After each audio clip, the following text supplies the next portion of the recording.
Sharon estaba viendo cómo hacemos para que Ozzy sobreviva el grunge y el post-grunge. Vamos a entrar a un nuevo milenio, estamos entrando al 2000, Ajá. Y se está viniendo con fuerza estas bandas de new metal. Las disqueras tenían una decisión importante como para poder saber si tu material iba a entrar o no iba a entrar en el mercado. Pero por otro lado podían cortarte la parte creativa. ¿Cómo lo vivías? ¿Cómo lo has vivido tú? Mira,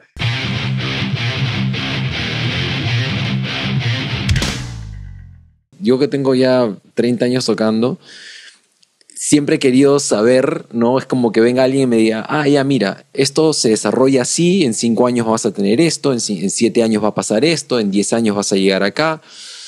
Me hubiera encantado que suceda así. Después de 30 años te digo que en verdad no pasa así. No pasa bueno, para nada. pero tú te das cuenta de eso porque tú también vienes de... tú y Zen no vienen de la época todavía de la industria musical antigua, ¿no? Entonces, o sea, para mí el cambio de la industria musical antigua a la moderna es más o menos 2008-2009, que es cuando se da la recesión mundial, ¿okay? Y ahí es donde todo cambia, ¿no? En todas las disqueras se van para abajo.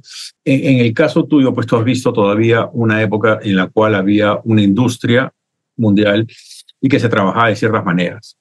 Hoy en día es muy diferente. ¿Tú crees? Yo creo que sí, yo creo que sí. Antes las bandas eran desarrolladas por disqueras, ¿ok? Eso Así para es. comenzar, ¿ya? Entonces la disquera sí, no, pero la disquera se lleva un montón de plata, sí, pero la disquera en realidad se estaba arriesgando y estaba invirtiendo en tu proyecto, ¿no? En cambio, hoy en día no hay nada de eso. Entonces, sí, la banda se tiene que dedicar a cumplir todas esas funciones, ¿no? De producción, de grabación, de marketing, de prensa, de todo eso, ¿no? El problema para mí está cuando ves esos memes o esas cosas ahí en las redes sociales de que ser músico el día de hoy es ser músico, compositor, cantante, ingeniero de grabación, productor musical, marketing. Cada vez que yo veo eso me parece la estupidez más grande del mundo, porque si tú estás haciendo todo eso, ya hay un problema. Tú tienes que asegurarte de que tu proyecto tenga todo eso a su disposición, todo ese equipo de trabajo, ¿ya?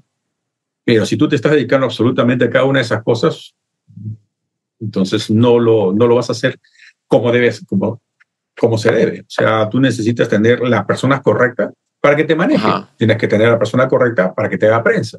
Tienes que ser la persona correcta para que produzca tus temas. Tienes que tener la persona correcta para que te grabe, etcétera. ¿Tienes? Ahora, de repente tú tienes esa percepción porque tú, no sé, ¿en qué año te fuiste a los Estados Unidos a trabajar allá en el mundo de la música? A partir del 97 más o menos, y ahí en el 98 cuando llego ahí en M Studios, ¿no? Claro, en plena juventud. Entonces, yo te diría que, ¿por qué es un tema de percepciones? Porque, por ejemplo, acá, todo esto de que, toda esta historia, que nosotros también cuando arrancamos a hacer música, yo arranqué a hacer música en el 94, 92, 94, también tenía exactamente la misma idea, pero una idea alimentada básicamente por las revistas, por los discos, por los videos, por los documentales, pero nunca porque había escuchado esa historia directa de un músico. Por primero que acá en una escena, digamos, muy rara, habían 4 o 5 bandas hablando del mundo del rock, ¿no? Entonces básicamente todo lo que consumía era a través de la imaginación de lo que me creaba leyendo las revistas, los reviews de los conciertos, los reviews de cómo hicieron los discos y escuchando la música. O sea, todo eso no habían videos, solamente estaban las fotos de los discos, por ahí una que otra revista, pero tú tenías que armar en tu cabeza este mapa, ¿no? Y lo que tú veías era una pomposidad de dinero y de inversiones y de disqueras y que todo era increíble. ¿Y por qué te digo que es una cuestión de percepción? Porque acá nosotros nunca tuvimos una disquera en la cual tú le presentabas un material y desarrollaba todo eso. Entonces yo me pongo a pensar, la única diferencia entre lo que pasaba en el 94 y lo que pasa ahora en el 2025 es que han cambiado las plataformas de hacer las cosas. En el 94, cuando yo quería promocionar el concierto, me iba a la calle con mis volantes y yo mismo le entregaba los volantes a la gente y trataba de convencer a la gente que me cruzaba en la calle Y le decía, oye, por si acaso mi banda y yo, y los músicos estamos ahí, los cuatro, ¿no? Repartiendo volantes, ¿no? Oye, nosotros vamos a tocar esta noche nuestros temas y por ahí el cover de un grupo y así enganchabas a la gente, ¿no? Y ahora cuando la gente caía al concierto, si le gustabas, te seguían viendo, si no, adiós. La música, no había estudio, o sea, 1 hora de estudio en una cinta de un octavo. O sea, ya te imaginarás pues el nivel, ¿no? Con 2 micrófonos, o sea, olvídate de preamplificadores, olvídate de esas consolas y todo, ya misio, y lo más misio que te puedas imaginar, te costaba $80 la hora. Y teníamos 16, 17 años, o sea, ya sabes que no teníamos ni siquiera el expertise para poder realmente grabar de verdad. En verdad no ha cambiado eso, ¿no? Buscabas a un amigo, al primo que te hacía unas fotos, o ya video en esa época todavía no existía, ¿no? Pero hoy la única diferencia es que todos esos gastos se han reducido. O sea, hoy digamos que puedes tratar de conseguir algún sonido decente con tu computadora y una interfaz en tu casa.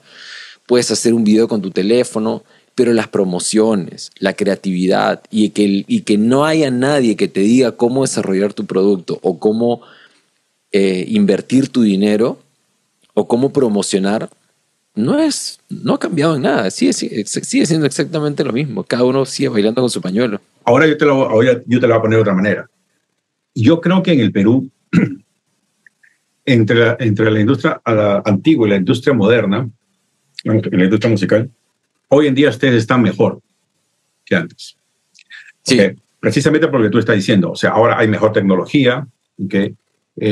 Yo creo que hay inclusive de repente mejores ingenieros porque están mejores educados en cuanto a lo que es la grabación.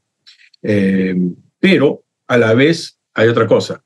Ustedes tienen ahora más promoción de lo que tenían antes. O sea, antes que los pasaran por la radio, era imposible. Hoy en día también. Así que, pero tienen muchas más redes o plataformas para poder mostrar su música y todo eso. Ahora, yo lo veo desde el punto de vista mundial, ¿no? O sea, las más internacional, en Estados Unidos, por ejemplo, ¿no? Donde sí, se arriesgaba por una banda, y sí, como te dije desde el comienzo, claro, las disqueras se llevaban un montón de dinero, pero es porque ellos estaban invirtiendo un montón de billetes, ¿ok? Para que este artista pueda salir. En las épocas antiguas, las giras y los conciertos, ¿ok? Estaban diseñados de una manera en la cual el artista o la compañía o la disquera perdía plata con las giras. Las giras eran simplemente una manera para promocionar de ciudad en ciudad la venta de discos. Porque en la venta de discos era donde estaba el dinero, pero en las giras es donde se perdía el billete. Hacia finales de los 90 es que empieza a aparecer cross-colateralización, ¿no? En los contratos, que antes era un no, nunca, ¿ok? Y las disqueras empezaron a sacar un poco más de dinero de todos lados. Hoy en día es lo contrario. Es los conciertos los que venden y los que mantienen, ¿no? de entradas, no de dinero, más a los artistas que las ventas de los discos, ¿ok?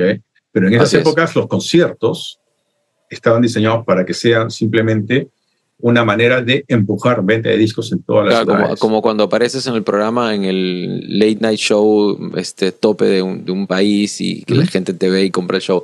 Pero interesante lo que no me había puesto a pensar que los shows eran inicialmente una herramienta promocional. Pero mira, por ejemplo, con respecto a las disqueras, esa visión no ha cambiado mucho. O sea, es decir, ¿por qué? Esa es una clásica, ¿no? ¿Por qué es que las disqueras te comen tanto? Y lo que tú acabas de mencionar, hace poco junté con un amigo que ha trabajado en una disquera grande y me dijo, ¿tú sabes por qué las disqueras se llevan tanta plata y somos como los malos de la película? Porque en este negocio, probablemente del 100% de artistas que la disquera invierte, el 95% va a fallar y solamente el 5% va a sostener a ese 95%. Por eso es que básicamente hoy una disquera no solamente te pide un porcentaje en la venta de tus discos o en el streaming, sino en los conciertos, en el merchandising, en la licencia de las canciones. O sea, claro, es una mordida abismal, ¿no? La única diferencia es que en teoría ellos saben cómo hacer que tu música funcione Y no te van a firmar hasta que tú ya hayas recorrido cierto camino como para que ellos digan, bueno, sí, a partir de acá ya lo tomamos nosotros. Al final siempre las disqueras son las dueñas de todo, o sea, siguen siendo, a pesar de los años, los dueños de todo el negocio. Porque si quieres entrar a los catálogos, a los streams, o quieres romperla en grande, tienes dos caminos. O firmas con ellas, a lo cual les vas a entregar prácticamente tu vida, o hacerlo de una manera externa. Tienes una inversión muy grande detrás y tú te la juegas y tú ves cómo recuperas ese dinero, como cualquier negocio, ¿no? Independiente, o trabajas o compras una franquicia. Pero obviamente una cosa muy importante que lo que has dicho es de que ahora las disqueras en realidad no están desarrollando tanto los artistas como lo desarrollaban antes, ¿no? Y tú tienes que ya demostrar. Eso a mí, por un lado, a mí me gustó el hecho de que yo me di cuenta cuando yo a trabajar en Los Ángeles y a pasar de los 90 hacia los 2000, de la diferencia de lo que era el término demo, ¿ok? En Latinoamérica, demo todavía era, estás haciendo tu demo, estás grabando en tu casa, estás grabando aquí, estás grabando allá, ¿ok? Para mostrar tu música y todo eso. Y acá no, acá la definición de un demo es un producto final, al punto en que llegó, al punto que llegó de que la disquera te decía, ok, te voy a firmar, dame tu material. Sí, ese es mi demo. Claro, ese es el que voy a poner. Ya, voy a ponerle la carátula, voy a poner mi nombre, voy a poner mi sello y eso es lo que va a salir. Tu demo tenía que ser un disco terminado. Ya, ¿entiendes? Entonces, sí. Entonces, pero por ejemplo, es importante. Tú has estado, por ejemplo, trabajando en sesiones con artistas firmados. Uh-huh. ¿Qué tanta injerencia, y lo has hecho a través de varias décadas, ¿no? Tú que has pasado por las diferentes tecnologías, pero has trabajado con artistas, digamos, en la época podría decirse de oro, porque los 90 todavía era una época de oro de las disqueras, 80s, 90s era una época de oro, los 2000 todavía. ¿Qué tanta injerencia tenían las casas, las disqueras, con respecto al producto final del artista? O sea, ¿cuánto del artista quedaba en el material original lo que la gente escuchaba y cuánto era la decisión de la disquera? ¿Y cómo era esa negociación y si alguna vez te ganaste con esas historias? O sea, la gente dice, no, a veces se sataniza a la disquera, ¿no? Pero yo digo, las disqueras tenían una decisión importante como para poder saber si tu material iba a entrar o no iba a entrar en el mercado. Pero por otro lado podían cortarte la parte creativa. ¿Cómo lo vivías? ¿Cómo lo has vivido tú? Mira, y si muy lejos, se sataniza mucho al productor, porque mucha gente no tiene muy bien el concepto de productor, ¿no? Piensa que el productor es una persona externa que viene y les va a cambiar las canciones y se acabó, ¿entiendes? Lo que ocurre es esto.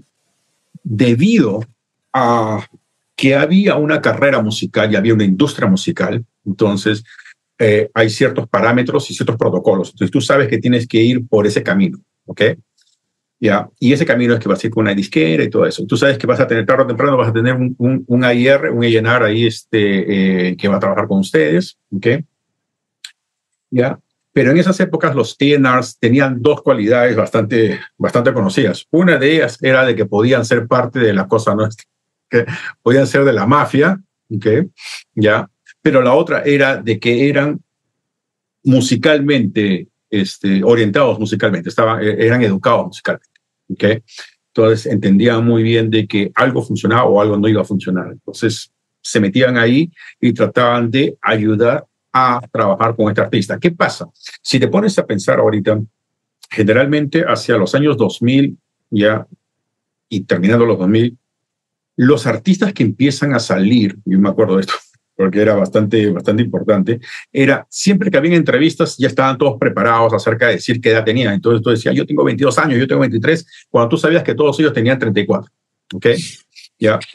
Entonces, demoraba poder crear, desarrollar este artista. ¿Ok? Entonces es una inversión. Entonces tú los puedes agarrar jóvenes y como son jóvenes, los puedes moldear. Ahora, en esas épocas, el productor que traían, había mucho respeto hacia el trabajo con el ENAR, hacia el trabajo con el productor, con el ingeniero, ¿ok? Porque te podían llevar de aquí a acá, y eso es lo que tú querías, ¿ok? Entonces, tú te animabas a entrar y dialogar y tener una colaboración, porque en la mayoría, bueno, sobre todo en rock, es acerca de colaborar con el productor. En pop y otros géneros es diferente, ¿no? Es donde tú eres creado, o sea, más que nada, no, Milli Vanilli, que nunca tuvieron absolutamente ningún control artístico sobre lo que se hizo ahí, y las cosas de que la disquera están buscando cierto ángulo para llevar tu música, porque una disquera lo que quiere es vender tu producto, ¿ok? El A&R, su misión es buscar la gente correcta para que trabaje contigo, y el productor cuando llega, ahí eso yo lo aprendí, eso yo lo aprendí allá en los 90s, a finales de los 90s fue, me acuerdo cuando un productor me dijo, mi trabajo es lo siguiente, yo tengo que hacer sentir al músico, al artista, que su disco es lo más importante para mí. Tengo que convencerlo de eso. Pero la verdad es que esa no es mi misión. Para mí, la regla número uno o la prioridad para mí es hacer lo mejor para el disco, para el producto, que es lo que yo voy a entregar a la disquera y eso se va a vender.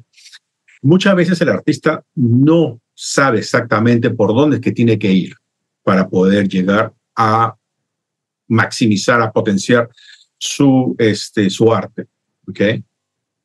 Pero un productor con experiencia sí lo ve, sí lo puede ver mucho más claro. ¿Okay? ¿Y el productor discutía esto más seguido con el A&R o con el músico? Con el músico. Si es que iba a haber algún tipo de argumentos ahí entre el A&R y el productor, es porque el productor se estaba poniendo del lado del artista. Ok. ¿Entiendes? ¿No? Entonces, ¿Y qué tanto crees o en tu experiencia cambiaban cuando entregaban estos productos y los de A&R decían, no, esto no sale, esto no va a salir hasta que se arregle de nuevo?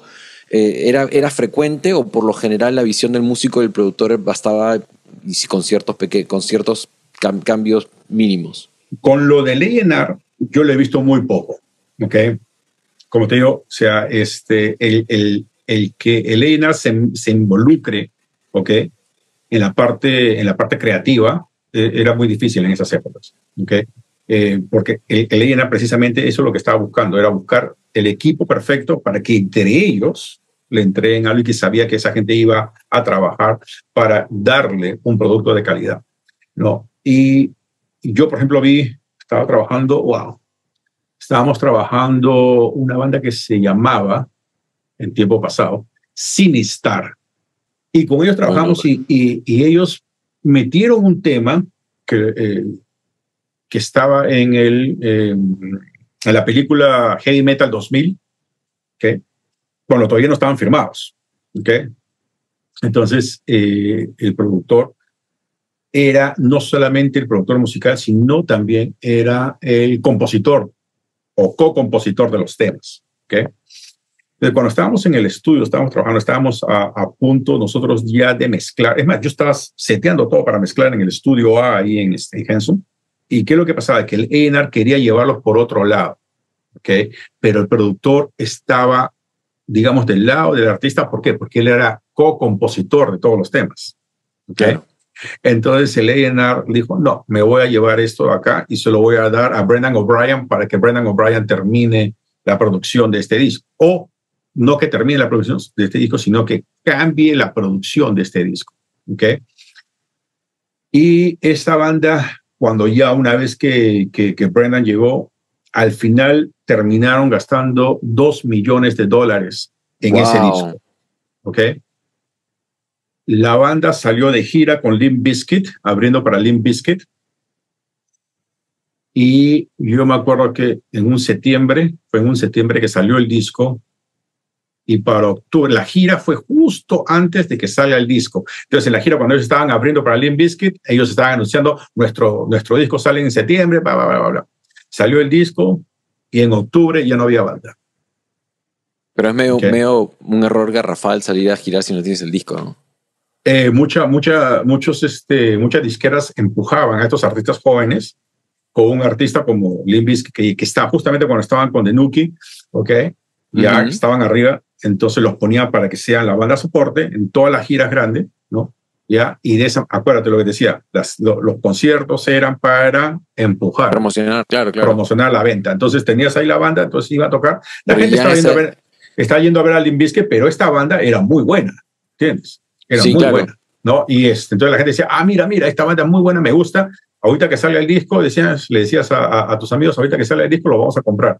Salió, se compró todo y en un mes la banda se disolvió, tuvo un problema ahí y la disquera y ellos se quedaron. ¿Quién pagó esos dos palos que costó el disco? La disquera se lo tuvo que chupar porque, o sea, a los músicos no les los ibas a enjuiciar sobre qué, ¿entiendes? Claro, o sea, exacto. No tenían nada todavía. Sí, eso fue toda pérdida. En teoría esos contratos son como que ellos no van a poder hacer ningún otro proyecto, claro, o no van a poder continuar con el nombre de esa banda hasta que no le terminen de pagar todo lo que le han. Por supuesto, no, olvídate, no, ahí nomás quedó eso. Pero el más perjudicado ahí fue el A&R.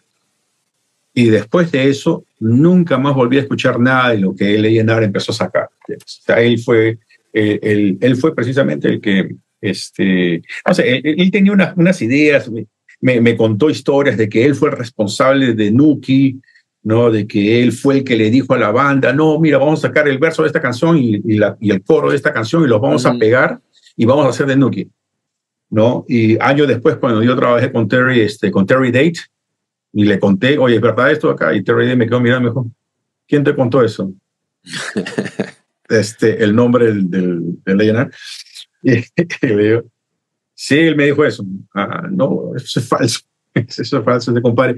El problema es que el compadre siempre tuvo ganas de figurar, ¿no? Y se arriesgó y le salió el tiro por la culata.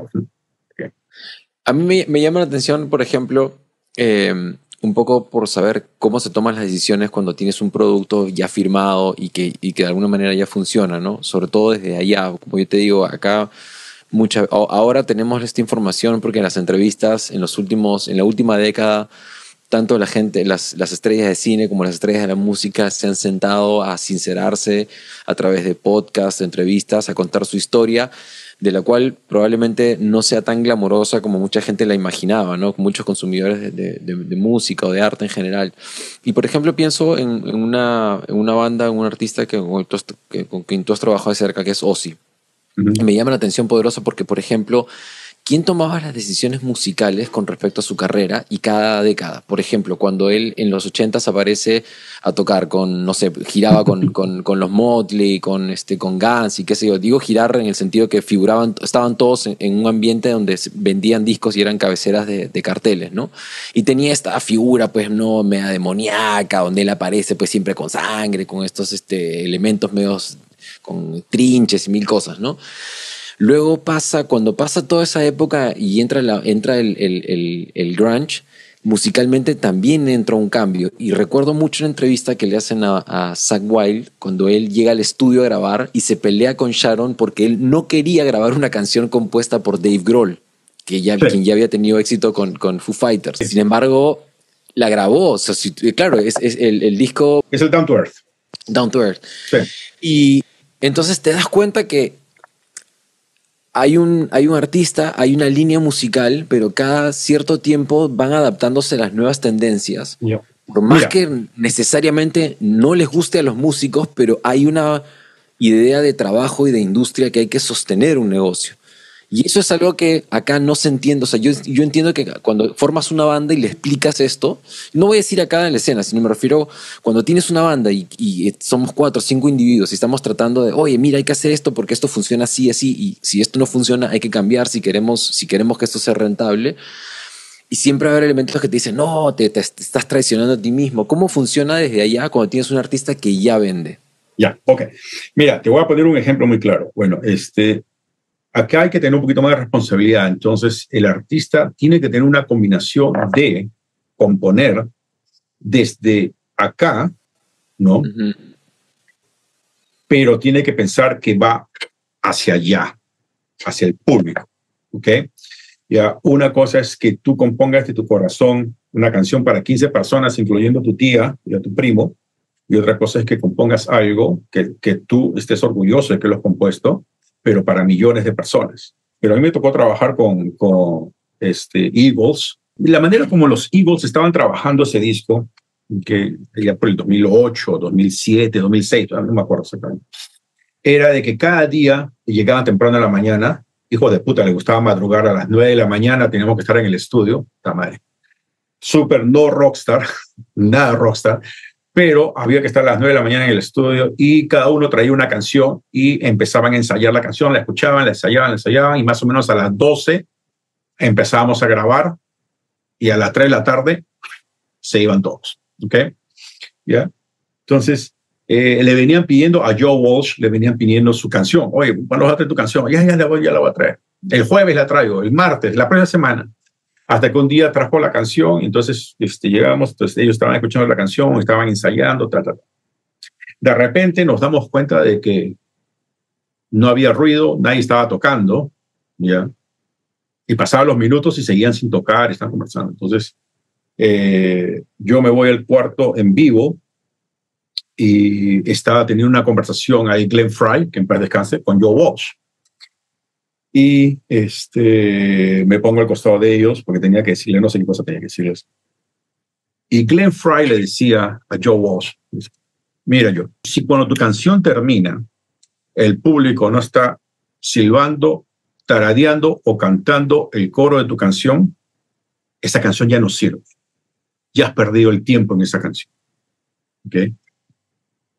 Y Joe Walsh, Fan 49 y todas las canciones que ha escrito y todos los éxitos que ha tenido, tienes razón, voy a tener que trabajar la canción, voy a tener que cambiar o traer otra canción. ¿Ya? O sea, ¿te das cuenta? ¿Ya? Los Eagles es una banda que ellos siempre apuntaron a tener éxito, ¿no? O sea, siempre pensaban en el público. No, si tú ves entrevistas o las mismas películas donde mismo Glenn Frey habla acerca de que su participación vocal en los Eagles empezó a caer con los años. ¿Era por qué? Porque ellos tenían a Don Henley. Entonces decía, ¿para qué voy a sacrificar yo una canción de los Eagles para que el público escuche mi voz cuando podrían escuchar la hermosa voz que tiene Don Henley, que va a ser mucho mejor para la canción? O sea, es esa capacidad. ¿Cómo se peleó Glenn Frey con el bajista original, por ejemplo? ¿No? Que fue justamente antes de un concierto donde el bajista tenía que cantar la canción esa donde él hace esa nota súper alta al final de la canción y él dijo que no se sentía bien y que no quería cantarle esa noche y Glenn le dijo, todos estos miles de personas que están acá han pagado su entrada para que escucharte a ti cantar esa canción. Y ahí es donde se pelean y ahí es donde se despiden de ese bajista, ¿no? O sea, pero eso significa que sí o sí con los años y conforme vas ganando éxito tienes que sacrificar parte de tu lado artístico. Es que yo no veo que lo vean como sacrificar. Yo creo que lo ven como es el crecimiento de ellos en su carrera musical. ¿Okay? Ya, yo siempre le digo sobre todo le digo a los cantantes, ¿no? O los músicos en general, tú tienes que tomar dos decisiones a través de tu carrera, ¿no? La primera es, ¿quieres ser un músico amateur o quieres ser un músico profesional? Si quieres ser un músico amateur, canta en la bañera, en el campamento, en lo que tú quieras. Pero si quieres ser un músico profesional, pues edúcate, practica, estudia, ¿no? Aprende de otros, aprende a componer, aprende a cantar, aprende a hacer las cosas, aprende a hacer letras, etcétera, etcétera, y empieza a trabajar en todo esto. Una vez que ya decidiste de que quieres ser un músico profesional, ahora toma la otra decisión. ¿Eres un músico profesional? Ok, perfecto. Ahora, ¿quieres ser un músico profesional y un artista amateur o un músico profesional y un artista profesional? Pues si tú quieres ser un artista amateur, perfecto. Entonces tú simplemente puedes trabajar como un músico profesional, dando clases, enseñando, tocando en los discos de otras personas, tocando en jingles. O sea, te dedicas profesionalmente a la música, ¿ok? Pero eso es el lado donde tú quieres llevarlo. Pero si tú quieres ser un músico profesional y un artista profesional, entonces tus responsabilidades son diferentes. Tienes que tomar otros sacrificios, tienes que tomar otras vías, tienes que cumplir y suplir otras cosas que tienes que hacer. Entonces tienes otras responsabilidades, ¿no? Entonces, eso es lo que los músicos, cuando ya empiezan a hacerse grandes, se dan cuenta de una manera mucho más rápida por los años que llevan en eso. Se dan cuenta de que, claro, o sea, el público quiere escuchar ciertas cosas y que tú tienes también que moverte con los cambios de las generaciones, de las épocas. ¿Okay? Tienes que moverte con eso, con los cambios de tecnología o con los cambios de los gustos musicales, etcétera. Entonces, tiene que haber todo eso, ¿no? Entonces, tienes que tener esa responsabilidad. me pasó que conocí a dos músicos Ujú. que en su momento deben haber girado muchísimo. Uno era el baterista de Rat, no me Ujú. acuerdo su nombre. Y me Blotzer. acuerdo que cuando me tocó recogerlo del hotel, pero Bobby Blotzer, tienes razón. Lo fui a recoger del hotel y él me decía, o sea, él se sentía un poco incómodo con la gente que estaba en el hotel, incluso conmigo que recién me conocía, pero tuvo ese momento de honestidad conmigo y me decía, tú aquí donde me ves, yo tengo casi 60 y pico, vino cuando tenía 60 y pico años y me decía, yo no me he visto así en el día a día, esta es mi ropa de trabajo. Estaba con las mallas, la clásica bandana, ¿no? El maquillaje de los 80, pues, ¿no? Y para mí, yo estaba viendo al baterista de la banda y era el personaje y era como, no estaba pensando para nada en el ser humano, sino en el personaje, ¿no? Pero él me decía, a mí lo que me fastidia es la transición del hotel al escenario. Porque cuando yo piso el escenario y se prenden las luces, me transformo en el baterista de Rat y me olvido de todo. Hasta que termina el show y tengo que regresar al hotel. Y en esa transición yo sufro. Es como que me siento vulnerable que la gente me vea así, porque soy el tío ¿no? De 60 y pico años que se viste pues como en los 80 cuando ya no tengo el cuerpo, ni tengo el físico, ni el estamina para vestirlo, ¿no? Luego, esa fue una cosa que me llamó la atención. Para mí eso es un lado profesional que a veces cuando no estás en este mundo, cuando no has pasado por esa etapa, Ujú. te cuesta entenderlo. Cuando estás armando tu banda y tú le dices oye, al guitarrista, oye, por si acaso, si hoy te pones esa camisa con esa guitarra, ese solo de guitarra y la pegamos, lo más probable es que hasta que te mueras vas a tener que tocar eso y probablemente vas a tener que vestirte así porque la gente quiere ver eso y va a pagar eso. Y obviamente al principio todo el mundo te dice, no, ni loco, yo no me voy a vestir así no me voy a maquillar de esa manera y qué sé yo. Luego me pasó con los músicos de Soul Asylum. Nos fuimos a un bar a tocar y cuando yo le preguntaba pues, sobre las bandas de los 90, me decía, muchas de las bandas que tú conoces o que la gente conoce en el mundo de la música que consume, me dijo, no son bandas originales de tipos que crean música y se han juntado para hacer una banda y han perseguido el sueño del rock. Me dijo, muchos son productos de compositores donde han buscado músicos con cierto perfil y Son productos, son son productos. productos y también son músicos profesionales porque están esperando, o sea, ese guitarrista me contó el caso de una banda, me dijo, ese guitarrista que tú ves ahí ha pasado por un montón de bandas, no importa el género, ha pasado por hard rock, por glam rock, por heavy metal y ha terminado tocando en una banda de grunge porque es la única que le funcionó. Ujú. Pero el tipo, su bandera es completamente diferente. Pero es un músico profesional, pero cuando se para en el escenario, tú le crees lo que está tocando. Exacto. Solamente esas dos cosas, ejemplos, me volaron la cabeza y dije, maña, o sea, el mundo musical es mucho más complejo de lo que la gente cree que es, yo toco, grabo mi canción, me voy de gira y que la gente me tiene que aplaudir, ¿no? Lo que tú acabas de decir son ejemplos muy particulares acerca de la apreciación personal de cada uno de ellos, ¿no? Así como Bobby Blotzer, para él se transformaba en uno el otro. Hay artistas que viven de esa manera todo el tiempo, ¿entiendes? No, toda la vida siempre han estado así, ¿no? Y hay veces de que la misma imagen puede cambiar el concepto de esa persona. O sea, yo me acuerdo, el rockstar, más rockstar que yo he conocido en mi vida o que he visto en mi vida fue cuando estaba trabajando con una banda que se llamaba The Union. Y en The Union había músicos que eran de varias bandas, ¿no? Entre ellas estaba en guitarra, estaba Bruce Kulick, que había salido de Kiss, ¿no? Y el cantante era John Corabi, que acababa de salir de Motley Crue. Y yo me acuerdo Tremendo que íbamos a cantante. trabajar, yo estaba preparado todo y en eso era temprano todavía, yo estaba en el estudio y me doy la vuelta y veo la puerta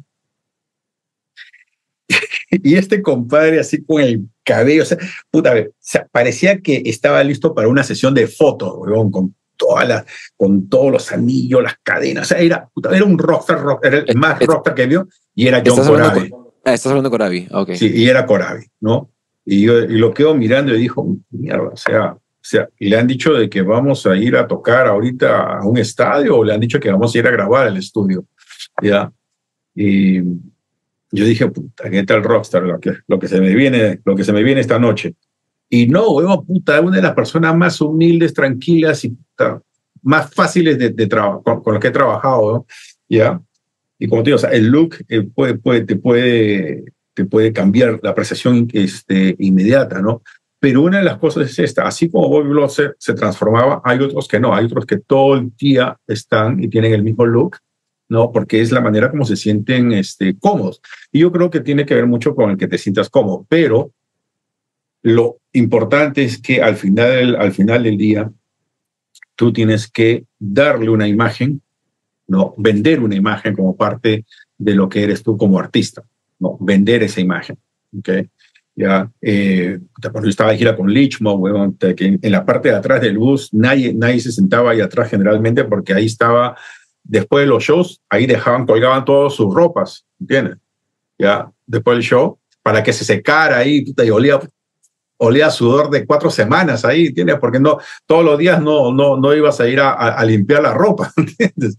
¿No? Sí. Entonces, ¿no? Pero al día siguiente tenían que ir a tocar con la misma ropa, ¿no? Porque los han visto que en la gira están tocando con esa ropa y ese es el look de esa gira, ¿no? Que es importantísimo. La imagen es sumamente importante y muchos artistas no lo entienden, sobre todo los artistas jóvenes. No, hermano, tú tienes que vender una imagen y tienes que venderla porque todo lo que tú tengas para ofrecer va a ayudar a vender. Y esa es la idea. A mí Tom Panunzio me decía cuando él estaba como jefe de A&R de Geffen Records, que cuando tenían sus reuniones, decía, las reuniones ahí nosotros nos juntábamos y nunca hablábamos de cómo hacer discos, porque cómo hacer discos sabíamos hace 50 años cómo hacer discos. Nos matábamos la cabeza de ver cómo lo vamos a vender.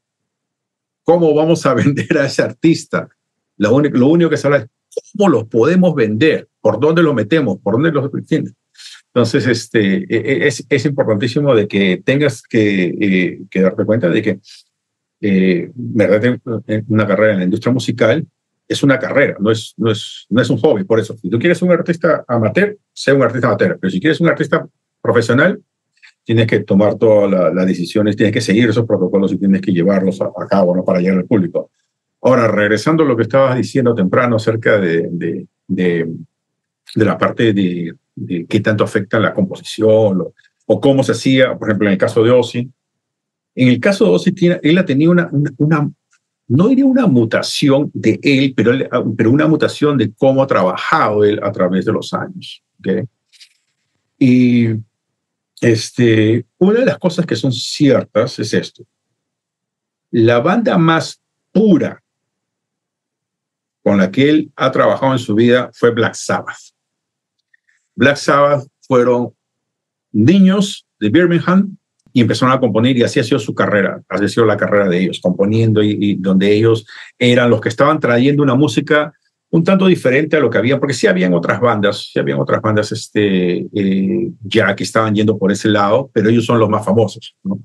Eso es lo que es Black Sabbath, pero cuando él sale y empieza a trabajar ya como solista, ahí es donde vienen las mutaciones por etapas. A él eso te iba a decir, o sea, cuando él se lanza de solista, siento que, o al menos mi percepción es de que explotó mucho más fuerte de lo que había logrado con Sabbath en los Estados Unidos. Él como solista empuja, o sea, su carrera se va, digamos, se dispara, me parece, o al menos mi impresión, cuando era chibolo, digamos, conocía el nombre de Black Sabbath, pero los discos de Ozzy, la imagen de Ozzy, todo el mito del personaje de Ozzy en los 80s, 90s, era muy fuerte, mucho más fuerte de lo que había generado con Sabbath.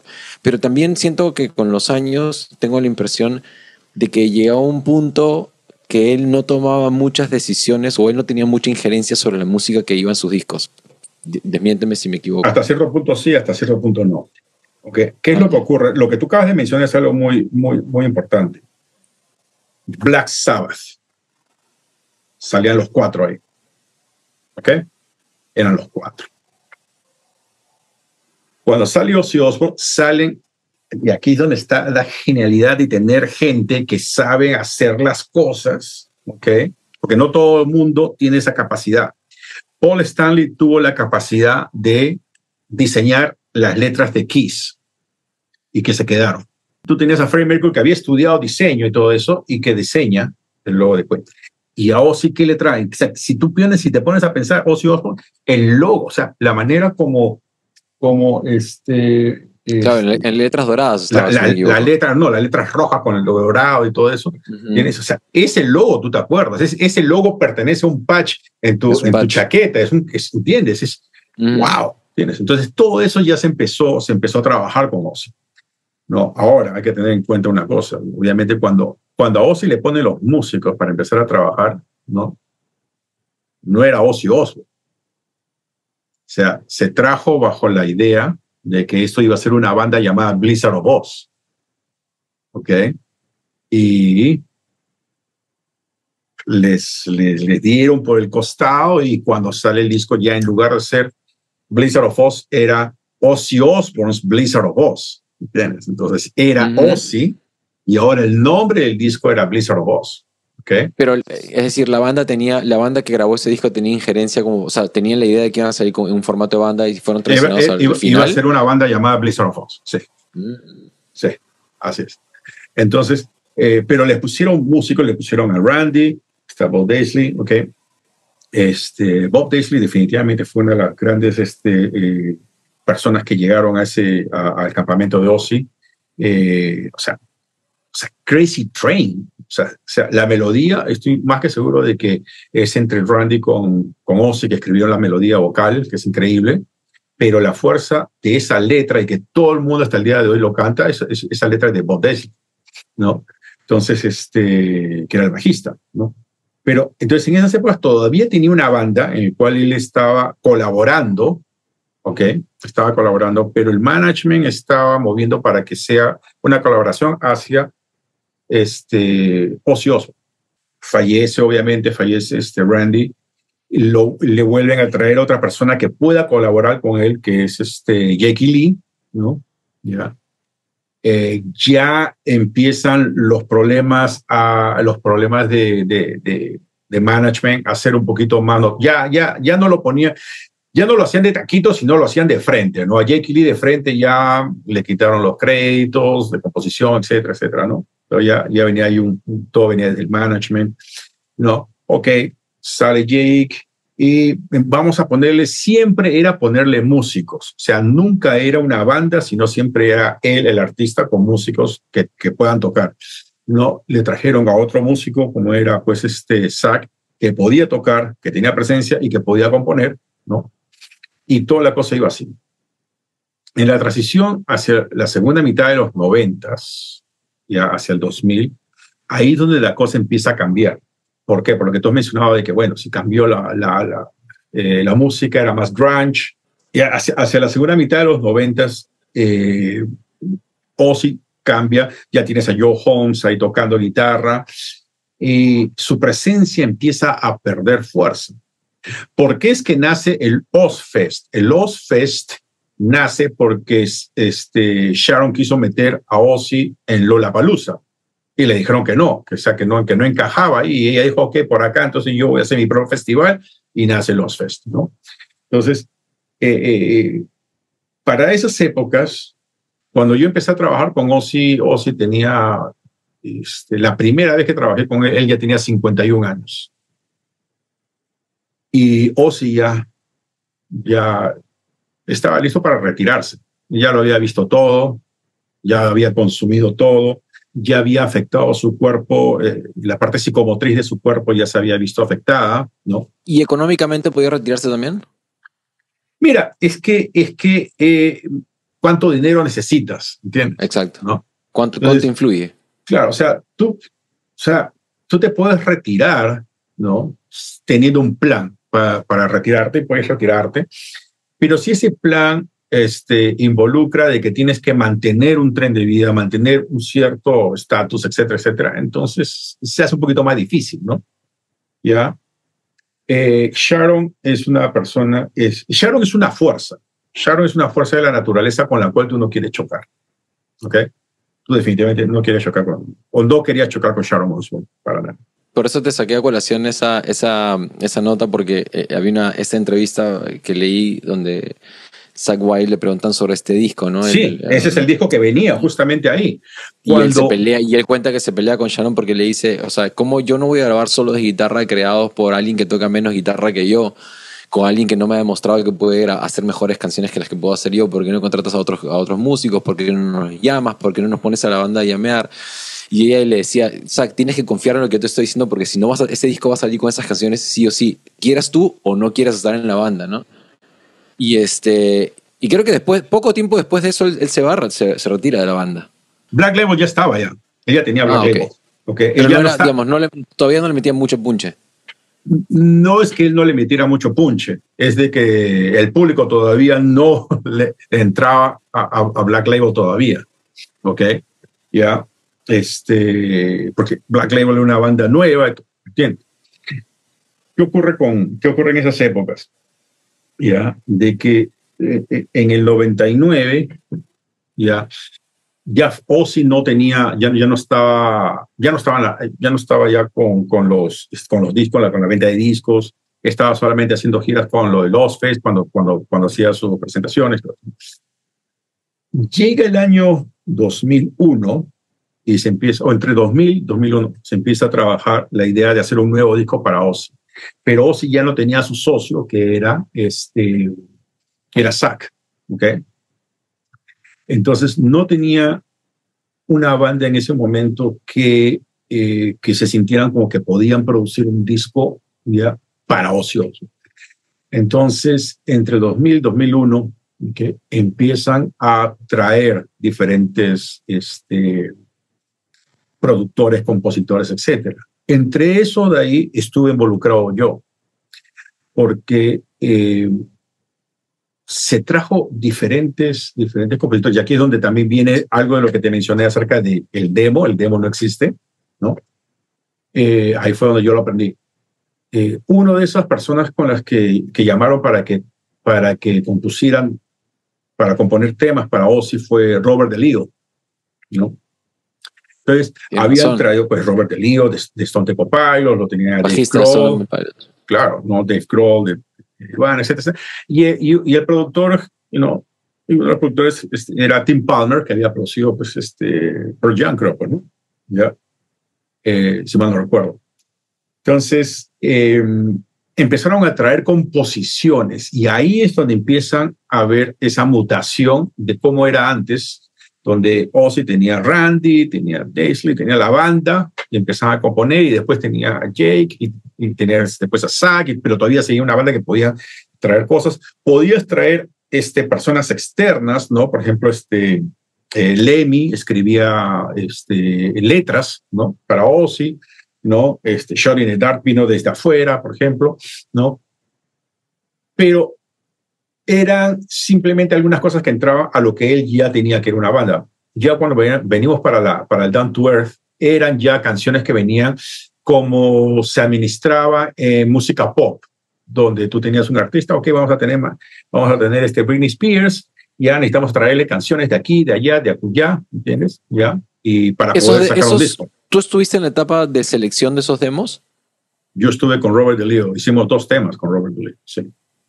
O sea, ¿tú estuviste en la sesión donde estaba Robert DeLeo creando el tema en el estudio con Ozzy? Yo estaba con él, sí. ¿Y cómo era la mecánica? ¿Estaba Robert DeLeo dirigiendo una banda o él les daba un demo con una acústica y les decía, ustedes hagan los arreglos? Maña, no me digas que me vas a poner el demo. Bueno, si no quieres, no. No, ese es un documento, pero...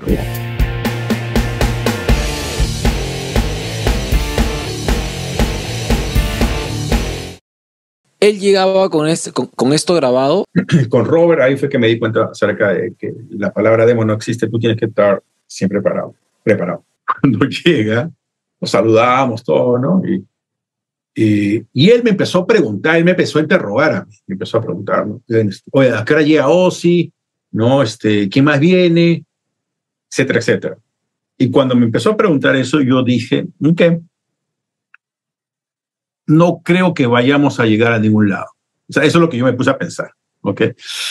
Wow. Que yo tenía bastantes esperanzas, ¿no? Como ingeniero, ¿no? Que vamos a hacer esto de acá. Y él vino con una guitarra acústica. Estábamos conversando, yo le estaba preguntando, oye, ¿por qué STP? Le preguntaba, ¿no? Me decía, no, es que cuando éramos chicos con mi hermano en la bicicleta teníamos un sticker que decía STP, pues, ¿no? De la compañía de aceites, de eso, ¿no? Uh-huh. Y me dijo, no, y de ahí salió el nombre. Ah, mira, pues, ¿no? Entonces, empezamos a conversar bacán. Y ¿ya qué hora crees que venga Ozzy? No sé, le digo. Entonces, yo ya sabía de que, o sea, no le podía decir, ¿qué le puedo decir a Robert de Lío, entiendes? ¿No sabías que iba a llegar porque era errático con el tiempo? O sea, era impredecible. Bueno, Ozzy es una persona muy errática. Yo, desde la primera vez que trabajé con él, a mí me dijeron, tú solamente pon el micrófono, de repente viene el lunes o de repente viene el domingo, quién sabe. Entonces, bueno, entonces él estaba ahí, nos avisan que llega Ozzy. Entonces llega Ozzy, se saludaron, hubo toda una vaina ahí. Y ¿qué es lo primero que pregunta Ozzy? ¿Dónde está la canción? ¿Dónde están las canciones? El demo, claro. Robert pensaba que él iba a componer canciones con Ozzy, ¿entiendes? Porque él estaba acostumbrado a trabajar con Stone Temple Pilots, con su hermano, y empezar a trabajar en canciones con Waylon y trabajar en composiciones y hacer eso, ¿no? La conversación, la discusión, la interacción fue bastante rápida. ¿Okay? Entonces Ozzy llegó y con las mismas se fue. Al no encontrar una música dijo, acá no hago nada. No, o sea, lo que estaban esperando es, ok, muéstrame las canciones que ya tienes listas de tu catálogo para escucharlas y ver a que esta me gusta y empezamos a trabajar. Hace un rato te puse las canciones que compusimos, o que compuso Robert para Ozzy, y no hay absolutamente nada melódico, no hay ni una melodía ahí. ¿Te das cuenta? No hay ni una voz y no hay ni una melodía. ¿Ok? Ajá. Entonces, ¿qué pasó? Fue de que, entonces cuando se fue Ozzy, Robert se sintió, creo que ahí es donde él sintió el peso del estrés de que, wow, ¿ok? Entonces nosotros llamamos inmediatamente a la compañía, ¿no? de equipos y nos trajeron un Tritón, ¿no? Ya teníamos el Pro Tools ahí, entonces empezamos a grabar, entonces empezó a grabar ahí la batería electrónica, ¿no? Pedimos un bajo y la guitarra eléctrica, entonces empezamos ahí a componer las canciones y empezó a componer esas canciones ahí en ese momento. Recién, cuando ya Ozzy se había ido. Ozzy ya se había ido. Pausa. ¿Eso lo estabas haciendo en el estudio de Henson? Eso lo estamos haciendo en el estudio C, sí. ¿Quién pagaba esa cuenta? O sea, Henson no es un estudio barato. No, Ozzy. Eso siempre me ha llamado la atención. ¿Por qué estas mega estrellas buscan, o sea, no les importa gastar ese dinero en esos estudios cuando lo pueden hacer en una sala de ensayo con un costo mucho menor? Porque el resultado de lo que graben ahí eso puede no existía. ser el resultado final. Claro, o sea, eso no existía en esas épocas. No había, o sea, no habían los home studios, no había nada de eso. No existía nada de eso. Okay, entonces tú querías grabar, tú querías grabar un estudio, tenías que traer a la banda y tenías que traerlo ahí y ponerlos allá. ¿Entiendes? Había muy pocas bandas, por ejemplo Metallica, que todavía en esas épocas ellos tenían su warehouse allá en San Francisco, donde habían puesto todos los que... Eso nació a raíz de que ellos empezaron a trabajar con Bob Rock. Y Bob Rock tenía todos sus estudios, sus equipos y sus estudios en Maui, y cuando se vino empezó a traer sus estudios, sus equipos a este warehouse en San Francisco, y de ahí nace ellos hacer su propio home studio, estudio de grabación, de hacer demos y todo. Entonces, cuando Robert se da con eso, entonces trajimos el Tritón ahí y empezó a hacer todo eso. Y terminamos de grabar eso y se lo mandé al manager de Ozzy, y estoy seguro que no hubo una segunda reunión. Es importante de que ¿No era Sharon en esa época la manager? Sharon era la manager, pero tú tenías que pasar por otras personas antes de llegar ahí. Ok, habían filtros. Okay. Habían filtros. Y ese demo que me mostraste, por ejemplo, que no tiene melodía ni letra. Sí. Básicamente es música. Sí. O sea, ¿siempre trabajaban así para las canciones de Ozzy o él estaba esperando que le entreguen el paquete completo? No, por eso él estaba esperando que le den una canción completa. ¿Entiendes? Que le den una canción completa. Y lamentablemente, pues, eso ya no fructiferó. Entonces me imagino que las otras personas que mandaron canciones de diferentes lados les mandaron canciones terminadas. Y esa es la cuestión. porque ya había habido una mutación acerca de cómo es que se trabajaba en el campamento Ozzy en cuanto a composición, desde la parte, ¿no? Desde Blizzard of Oz hasta aquí cuando llegamos al Down to Earth, ¿no? Entonces en el Down to Earth, la cuestión era esta. Sharon estaba viendo cómo hacemos para que Ozzy sobreviva el grunge y el post-grunge. Vamos a entrar a un nuevo milenio, estamos entrando al 2000, Ajá. y se está viniendo con fuerza estas bandas de new metal, ¿ok? ¿Qué es lo que tengo que hacer para que, puta madre, weón, Ozzy todavía siga vigente? Entonces ella vino, pues, no, vamos a hacer el Down to Earth, hay que traer compositores que han trabajado en el grunge y todo eso, que es la generación de los chicos todavía, ¿no? Todavía están así afinados todavía con Stone Temple Pilots, ¿no? ¿Ya? Entonces está apuntando más a ellos que apuntando a la generación de 40 años, 50 años que estaban afinados a Crazy Train. ¿Ok? Claro. Entonces estaba viendo. No, esa es una de las cosas que ella empezó a ver. La otra fue lo que vendría justamente después, que eso era el show de los Osbournes, ¿no? ¿Ya? Entonces, eso fueron como que para mí las dos cosas que ella planificó. Esta es la manera como nosotros vamos a traer a Ozzy al nuevo milenio. Entonces, empezaron a juntar a diferentes personas y se van al estudio. Yo no estuve ya en la grabación del Down to Earth, porque yo cuando estaban grabando el Down to Earth yo estaba con The Cult, pero escuchaba, porque yo estaba en un cuarto y ellos estaban al frente mío, ¿no? Entonces tú salías a los pasillos y escuchabas, ¿no? Y ahí es cuando empiezan ellos a trabajar y se dan cuenta de que para lo que ellos querían, o sea, tenían que pelear, ellos tenían que estar con mucho más punche que Godsmack, que Disturbed, ¿ok? Tenían que tener mucho más punche que todas estas bandas, y Joe Holmes en la guitarra no la estaba haciendo, ¿ok? Así que lo llaman a Zack. Zack ya no estaba en la banda. Zack estaba tratando de sacar a Black Label Society adelante, ¿no? Siempre estuvo todavía conectado con el campamento de Ozzy. Entonces lo llaman como músico de sesión.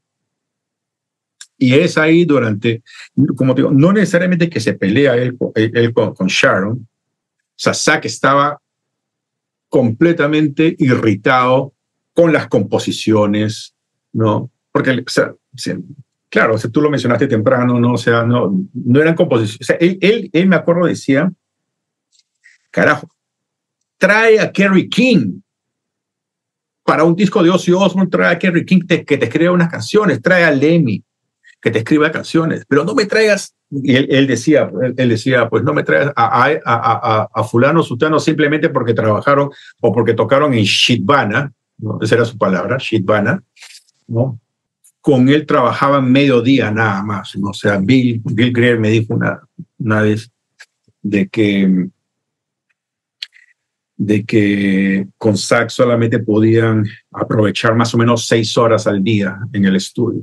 Y después de eso ya su performance se iba para abajo. Sí. Entonces, o sea, nosotros estábamos en el mix room con Bob Rock, ¿ya?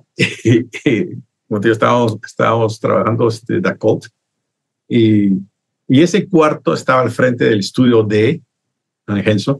Les parecía que el mix room era como que el cuarto del psicólogo, no sé, porque o sea, la gente del cuarto de Ozzy salían y se venían a ventilar sobre todo con Bob, porque Bob era una persona que escuchaba mucho y trataba siempre de hacerte que te dieras cuenta de los pros y los cons de ciertas cosas. Entonces venía inclusive Zack vino un día a ventilarse completamente de lo que había ocurrido, ¿no?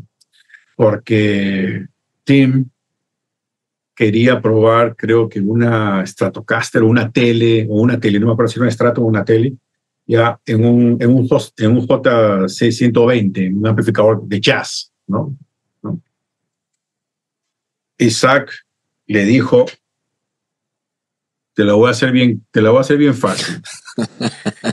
Es una Les Paul a través de un Marshall y nada más. Claro, Entonces, no iba a cambiar jamás. Tim quería que vamos a probar este sonidito y vamos a hacer este pedalcito y esto, ¿entiendes? Y Isaac vino a ventilarse, pero cuando se vino a ventilar estamos ahí, empezamos a escuchar ahí la música de Default y de ahí nos hizo escuchar sus demos de Black Label, ¿no? Pero ya Isaac estaba bien, sí, ya estaba, sí. Y entonces bajamos las luces en el cuarto, en el mix room. No, sí, no, yo le estaba tomando siempre fanático en las épocas de la Sierra Nevada, o la cerveza Sierra Nevada, y estábamos ahí conversando con Zach y con Bob. Y después salimos de ahí. Bob lo quería sacar del cuarto, ¿no? Para que siguiéramos trabajando. Entonces salimos de ahí, Zach, Bob y yo, y nos fuimos caminando. Es donde Zach le empezaba a decir a Bob que él quería que él, pero ¿por qué carajos no estás produciendo tú lo nuevo de Ozzy? ¿No? Y Bob le dijo, a mí me llamaron. Dice, a mí me llamaron, pero yo, ahí está, esta es una de las cosas muy importantes. Cada productor exitoso, ya que tú veas, ¿okay? Tiene una característica. Los productores dicen, ok, perfecto, quiero escuchar las canciones. Y si ellos no escuchan canciones, ya que son hits, pues simplemente no trabajan contigo. ¿Ok? Es así de simple. Entonces, él le dijo, yo les pedí a Sharon y al management, les pedí las canciones, que me manden las canciones y no me mandaron nada. Es exactamente eso. Había habido una mutación en la manera como se trabajaba en el campamento Ozzy. Ya no era una banda donde componían ellas las canciones, sino que ahora le estaban trayendo canciones de todos lados. Entonces, cuando Bob dice mándenme las canciones, no había canciones. ¿Okay? Claro. Ya, entonces él dijo, no. Bueno, Zach se fue y cuando nosotros regresamos al estudio, ya prendimos las luces. Y ahí nos dimos con la sorpresa de que cuando estábamos escuchando, pues Zach estaba ahí escuchando Black Label y tú sabes cómo él se ponía, todo vikingo, así, no, al costado de la consola, delante de la consola. Toda la cerveza que él había estado tomando se le caía por la barba. Tipo vikingo, así. Puta, toda esa cerveza encima de la consola de la SSL. Bro. Entonces, puta, tuvimos que parar ya. Bob Rock se tuvo que ir hasta el día siguiente. Ahí nos quedamos en el estudio con los técnicos para sacar los módulos y secar cada una de los módulos de la consola y puta, todo es un desastre. En esa entrevista donde Zach cuenta esa historia y se quejaba con Sharon sobre quiénes habían compuesto las canciones, él cuenta también de que otro de los problemas que tenía es que Sharon quería que él se afeite la barba porque era verlo comer o tomar algún tipo de líquido era asqueroso porque todo se le quedaba en la barba y decía era imposible acercarse a conversar con Zach porque toda la comida se podría en los días en la barba y el tipo no se daba cuenta y se le quedaba ahí, ¿no? Que era súper incómodo. Él lo contó, ¿no? Él dijo, yo la verdad es que nunca me di cuenta de eso, ¿no? Pero igual no me importaba mucho, decía. Ahora que has mencionado algo que es importante, por ejemplo, un tema es con el tema de los productores. Yo sé que, por ejemplo, mira, has trabajado con Bob Rock, que es como que más de oficio, es músico, arreglista, o sea, tiene una profesión o tiene un background como músico. Sin embargo, también hay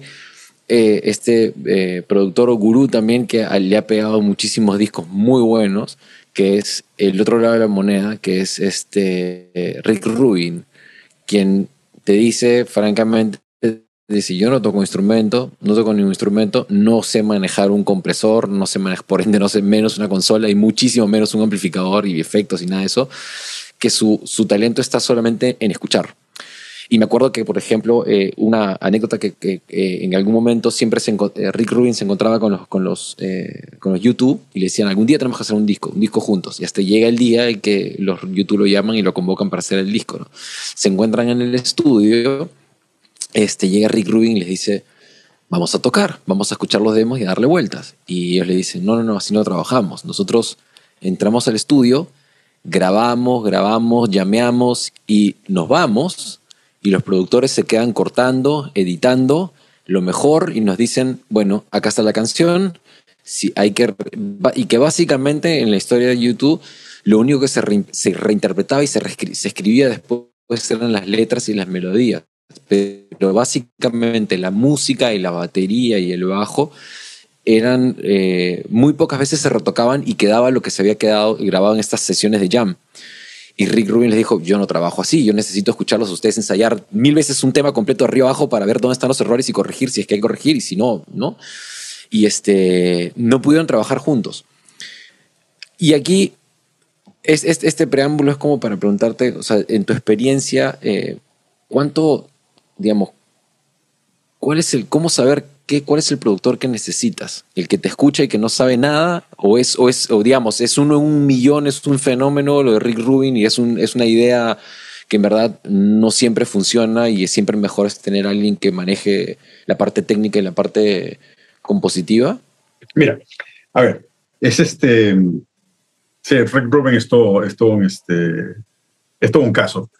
Pero a ver, mira, yo me acuerdo cuando estaba de gira y nos estábamos regresando de San Francisco a Los Ángeles y estábamos volando, o íbamos a volar, entonces yo estaba en la cola, me acuerdo, y pasa por ahí Robert Trujillo, y Robert Trujillo me ve y me dice, Germán, y se me acerca, y nos ponemos a conversar, y ya Robert estaba en Metallica, ¿no?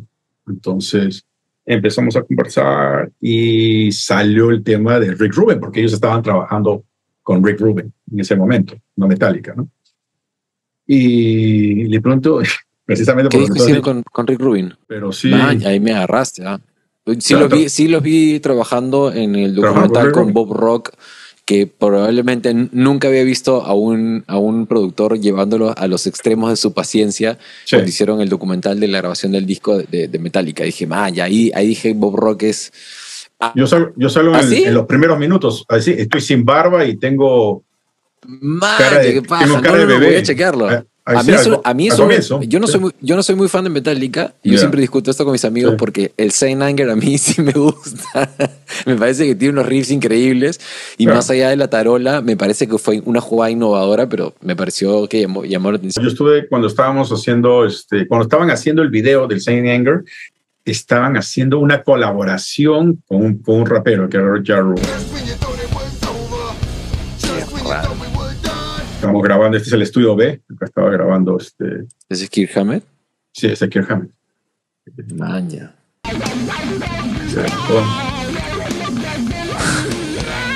Y ahí estoy yo. Un cara de chibolo. Lazo.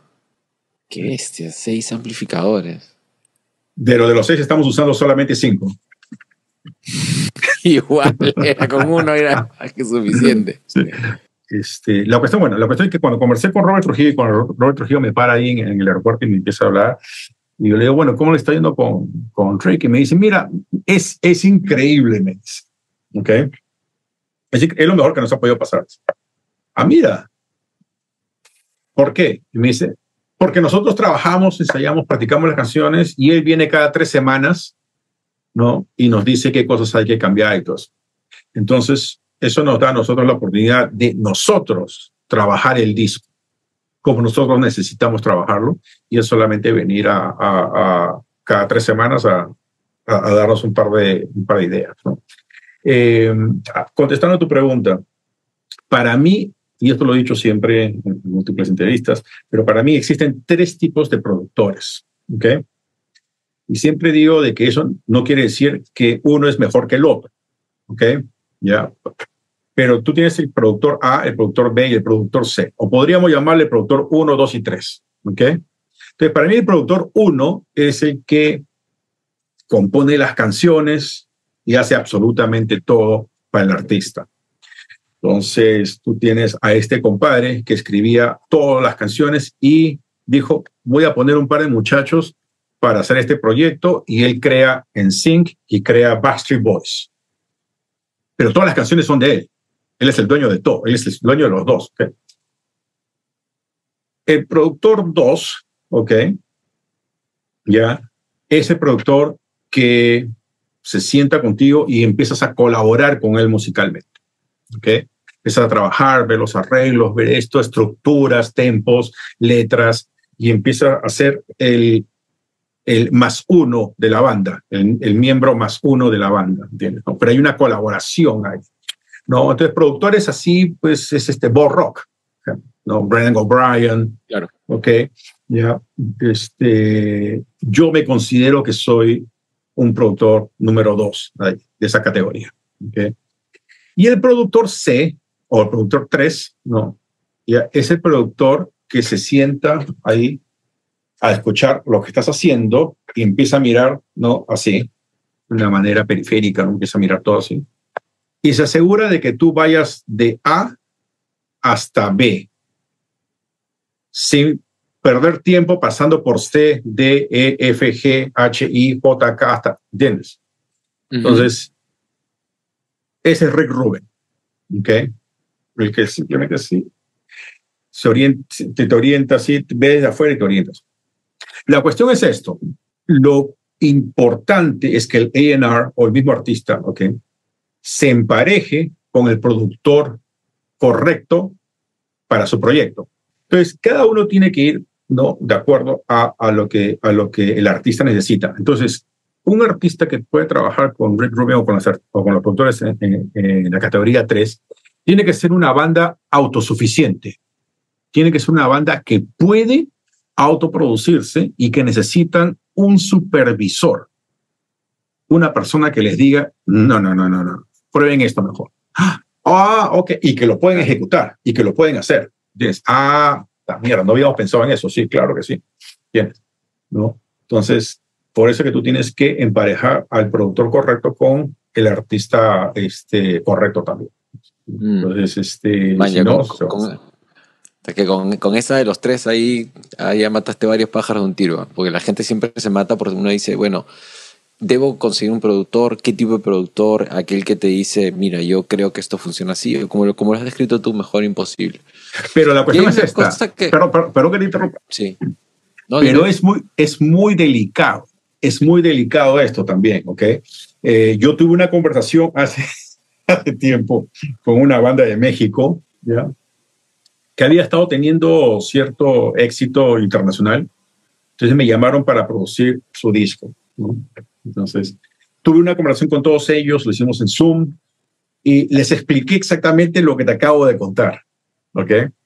Entonces ellos se fueron, empezaron a conversar y todo. Y el baterista, que era el menos hábil de la banda, ¿ok? Ya. Él pensó de que ellos eran una banda que podían estar con un productor 3, como Rick Rubin. O sea, él pensó de que ellos eran autosuficientes. Entonces se consiguieron un productor que simplemente los grabó nada más. Y cuando tú escuchas el disco, o sea, sus demos estaban mucho mejor, había mucho potencial. Y la cuestión es de que ellos pensaron de que podían trabajar con alguien que simplemente los supervisara, grabando y todo eso, nada más, ¿entiendes? ¿No? Entonces hay que tener mucho cuidado. Por eso es de que siempre es bueno tener un A&R, ¿no?, que sepa lo que está haciendo, o un manager. Y en tu trabajo por ejemplo, en tu experiencia trabajando con artistas americanos y con artistas latinoamericanos, ¿sientes que hay algo que debería aprender uno del otro? Ya, ok. Es que depende del género, depende de muchas cosas. O sea, tienes que mojarte los pies. Mira, pero una de las cosas que me dijo Alex Acuña cuando yo empecé a tratar de buscar artistas en Perú para grabar, tú estás buscando artistas de rock, ¿sí? Mira, me dijo, mira, tú necesitas encontrar artistas que coman hamburguesas, así me dijo, ¿no?, que coman hamburguesas. Y él lo que se refería es de que dependiendo del género musical, ¿no?, si estás hablando de una banda de rock, tienen que meterse en el género, o sea, tienen que entenderlo, tienen que hacer su pan de cada día. El músico, por ejemplo, de reggae, que si tú tienes a Black Uhuru, ¿ok? ¿Ya? O una banda de Jamaica, ¿no?, ¿ya? ¿Qué les puedes decir a ellos que tienen que aprender de una banda americana para tocar reggae? Lo único que les puedes decir es que lo que tienen que ustedes aprender es a ser disciplinados, ¿ok? Ya. Entonces, ya, ok, eso les va a servir. Si yo tengo una banda de heavy metal, ¿qué pueden aprender de los latinos? Absolutamente nada, en mi opinión. Okay, nada. Ya, si tengo una banda latina de heavy metal, la tienen que aprender absolutamente todo de los gringos, absolutamente todo. En una cuestión de temperamento, en la forma de, por ejemplo, de trabajar, cuando van al estudio, ¿sientes que hay alguna diferencia? ¿Sientes que a la hora de la hora los músicos aquí o en cualquier parte del planeta son exactamente igual, culturalmente, sí, mira, por ejemplo? Mira, lo que te puedo decir es esto. Seas de donde seas, lo que tú tienes que aprender es disciplina. ¿Okay? Hay diferentes músicos de diferentes países, de diferentes culturas que tienen muy buena disciplina y hay otros que son totalmente opuestos. ¿Okay? ¿Ya? Por ejemplo, los músicos latinos son muy indisciplinados y en el estudio, pierden el tiempo como la gran puta porque es un vacilón, es una fiesta, es una fiestacha, Claro. ya, es una rumba, ¿ok? Pero tú estás en el estudio para hacer un trabajo y cuesta plata, ¿entiendes? Alguien está pagando para eso, ¿entiendes? ¿No? Claro. Y están que huevean duro, ¿ok? En todo nivel, ¿no? O sea, ya, entonces yo he trabajado con muchos artistas latinoamericanos que, como te digo, es una fiesta. Ah, sí, oye, shh. ¿Ok? Ya. Tramontana, por ejemplo, de Masacre, me acuerdo que desde el comienzo me decía, puta, eres un tirano. ¿Por qué? Porque le decía, cállense, mierda. ¿Entiendes?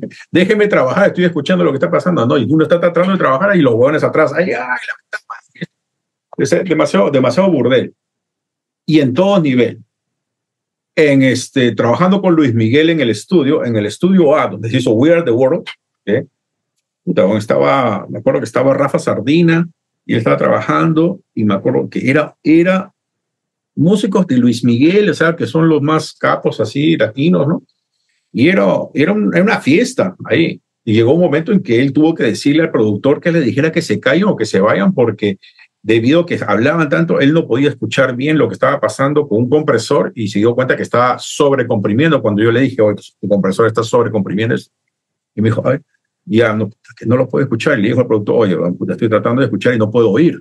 ¿Esa es una grabación en vivo donde él estaba contigo, o sea, con los músicos y él cantaba en vivo? O sea, claro, pero en vivo me refiero, él cantaba a la par que grababa con los músicos. No estábamos grabando la voz de Luis Miguel, estábamos grabando para Luis Miguel, era otro músico. No, olvídate, si Luis Miguel estaba cantando ahí, todos hubieran estado así. Ah, ya, ok. Bien, no, olvídate, ¿entiendes? ¿No? Entonces, por eso te digo, o sea, en todo nivel, o sea, ya, inclusive ahí todavía te das cuenta. Yo me acuerdo. ¿Pero llegaste a grabar las voces de Luis Miguel? No, cuando Luis Miguel canta, todo el mundo sale.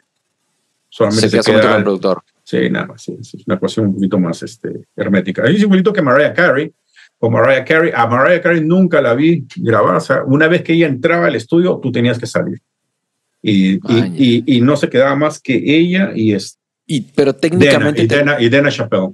¿Y técnicamente alguno tenía alguna configuración especial que no la habías visto antes en otros cantantes? ¿O era muy estándar? ¿A qué te refieres? En la parte de los equipos, por ejemplo, a la hora de la grabación. ¿Eran específicos con ciertas cosas? O sea, eran como, ciertos requerimientos o eran como que grabamos con lo que hay. Siempre y cuando el cantante se sienta cómodo, ok, perfecto. Okay. Pero yo aprendí, trabajando ahí en los estudios, de que el 70% del sonido está en las manos del músico. ¿Okay? Ya no está en el micrófono, no está en eso. Ese 30%, claro que es importante de que en ese 30% el ingeniero puede cagar completamente el sonido. Pero siempre y cuando tú puedas mantener ese 30% bien, va a ser un éxito. Entonces, si el cantante está acostumbrado a utilizar un micrófono Sony, porque todos los raperos usan ese micrófono y ya se puso de moda, pero tú tienes un Telefunken 251 al costado. O sea, yo en particular siempre voy a coger un Telefunken 251 como mi primera opción para micrófono de voz. ¿Ok? Entonces, si tú tienes eso, bueno, lo pones, ¿no? Entonces, la cuestión es de que si es que el músico se siente cómodo o no se sienta cómodo. Ozzy Osbourne, en el vivo en Budokan, ¿ok? si tú ves el video, ¿no? Y las tomas que vienen desde atrás, tú te vas a dar cuenta de que Ozzy tiene un teleprompter ahí con las Claro, canciones. sí me acuerdo. ¿Ya? Isaac me decía, puta, sí. Ya. El teleprompter está ahí solamente para hacerlo sentirse cómodo a Ozzy, pero Ozzy no lo puede leer. No lo puede leer, es imposible, no puede leer.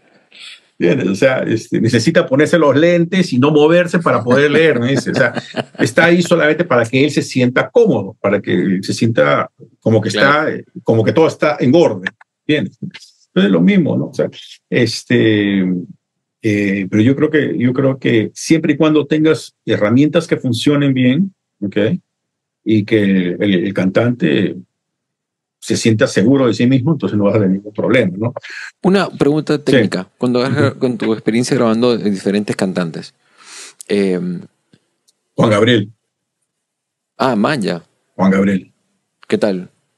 puta madre, puta madre. Juan Gabriel, Sí, una el, bestia el cantando. estudio, el estudio A en Henson, o lo que era A&M Studios, es el cuarto donde se hizo We Are the World. O sea, imagínate cómo respira ese cuarto con todas esas voces. Ahora saca todo ese mundo y deja solamente a un cantante ahí y que lo llene con su voz. Ese era Juan Gabriel. ¿Y la reverberación del cuarto no hacía mella en la toma? Esa es una muy buena pregunta que era parte de la respuesta a lo que te iba a dar a la parte técnica de lo que íbamos a hablar hace como 15 minutos atrás.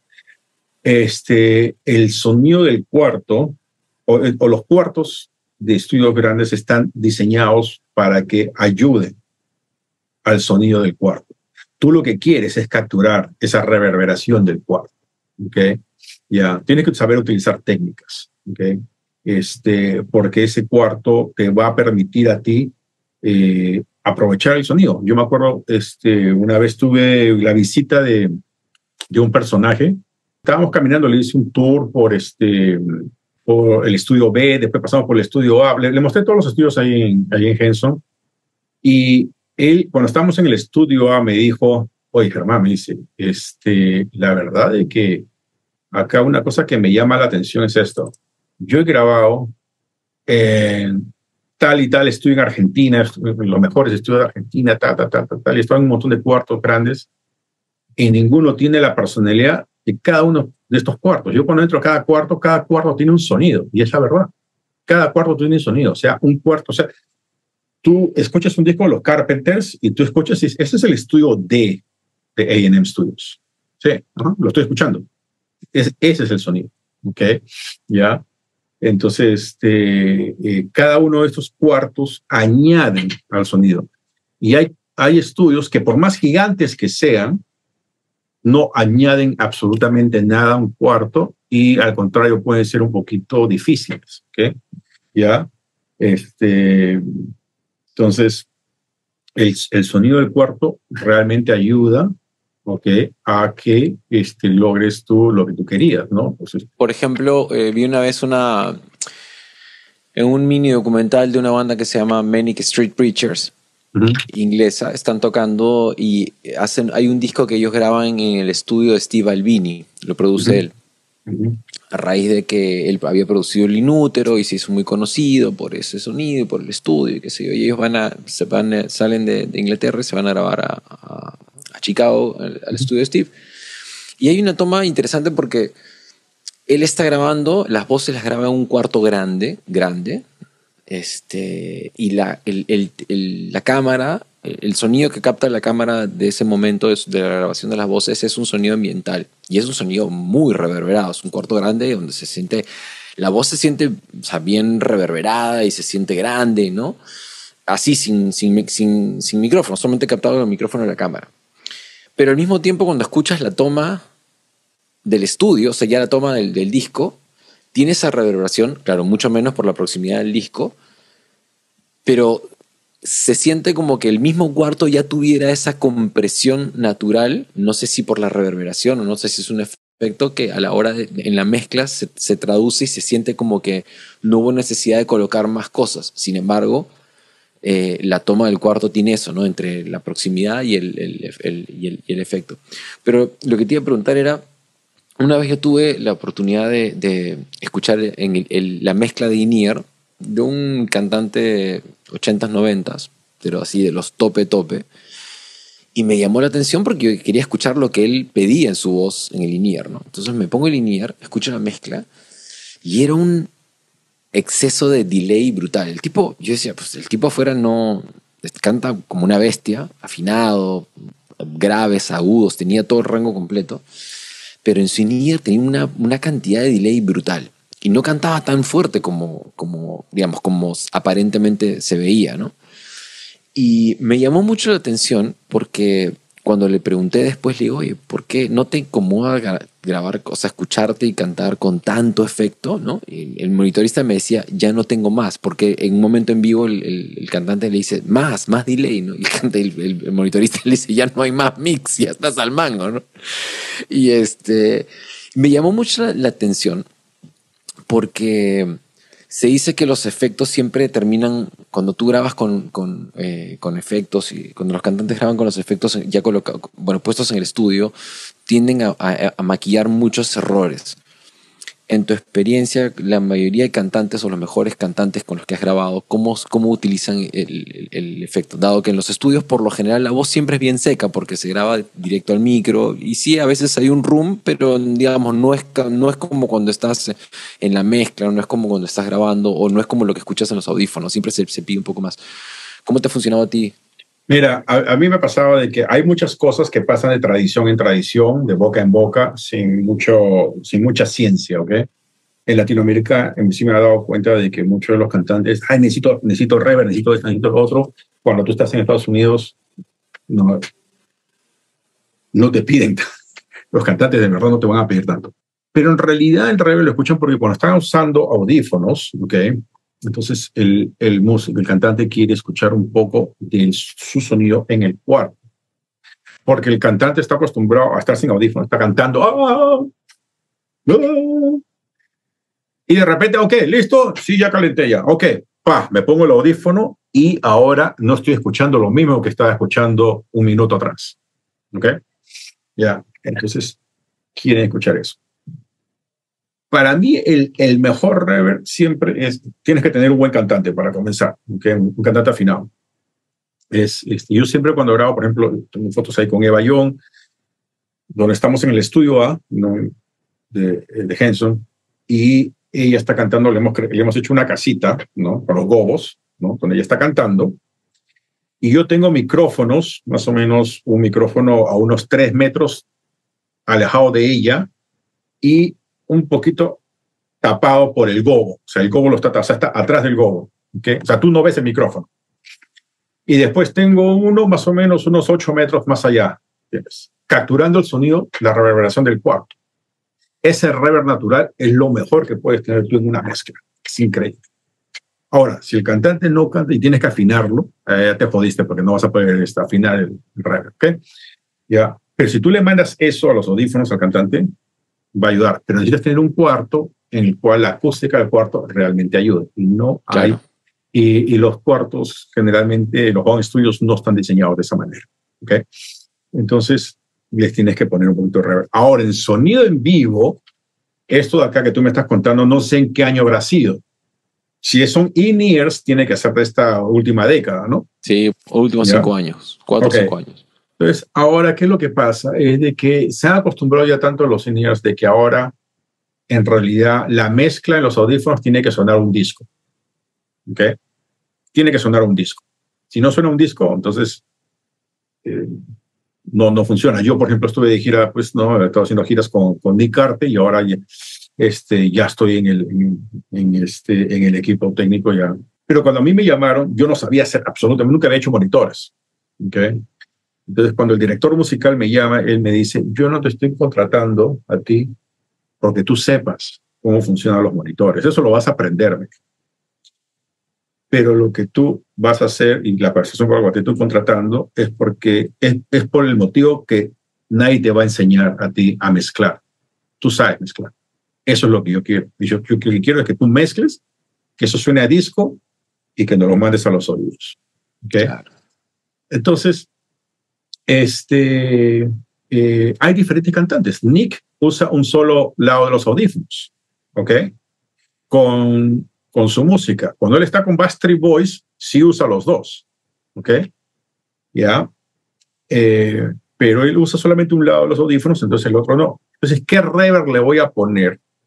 ¿Ok? Se lo puse, yo me acuerdo que se lo puse, ¿ok? Y poco a poco se lo empecé a quitar, ¿ok? Porque se está escuchando directamente en el cuarto, se está escuchando en los, o sea, son in-ears, pero nosotros tenemos side fields, ¿ok? Y está en el front of the house, y está escuchando la reverberación del cuarto.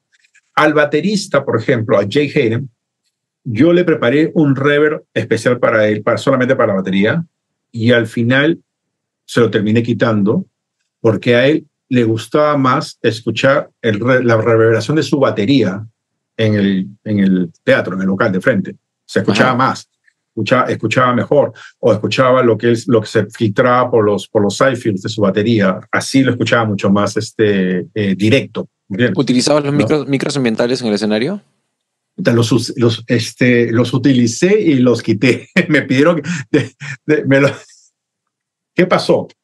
Los tenemos en el rider, nos lo pone, pero no se lo puedo poner a Nick, porque Nick tiene este lado, este oído lo tiene destapado, no está usando el in-ear, ¿entiendes? Entonces él escucha, ¿no? Entonces, el baterista no quiere escuchar, ¿ok?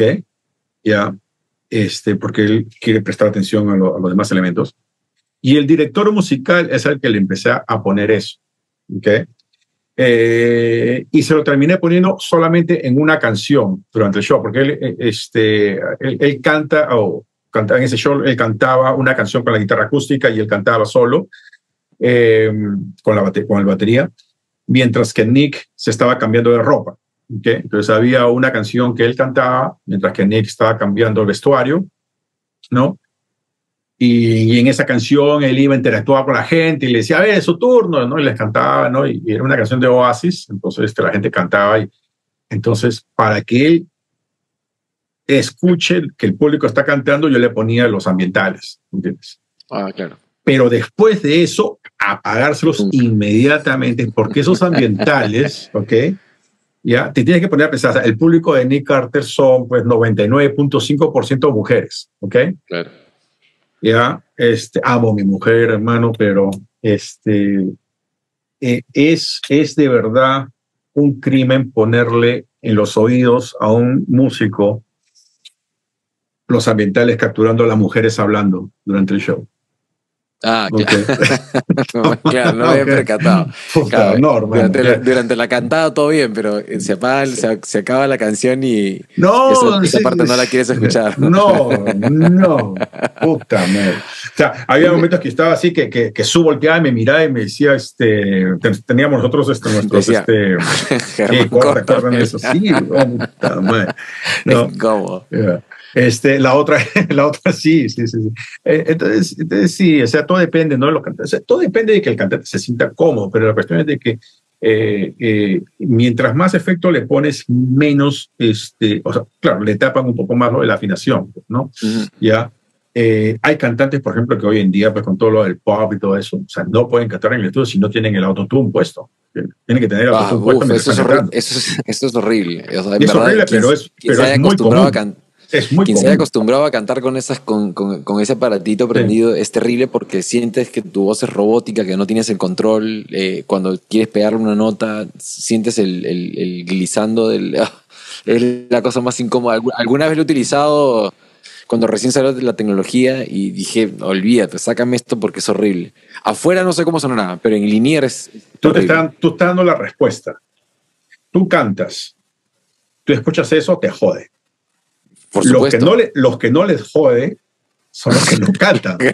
No puede ser, son los que no cantan. O sea, a mí yo una vez me lo pusieron una vez en un concierto donde estaba todo medio automatizado. Me dijeron, oye, ¿quieres para que salga todo prolijo? ¿Quieres utilizar esto?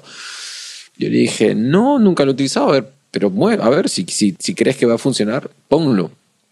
Una canción y le dije, brother, olvídate, no hay forma. Esto es muy incómodo, siento que no tengo el control, que nada de lo que naturalmente quieres hacer, las raspadas, el aire, todo era un desorden.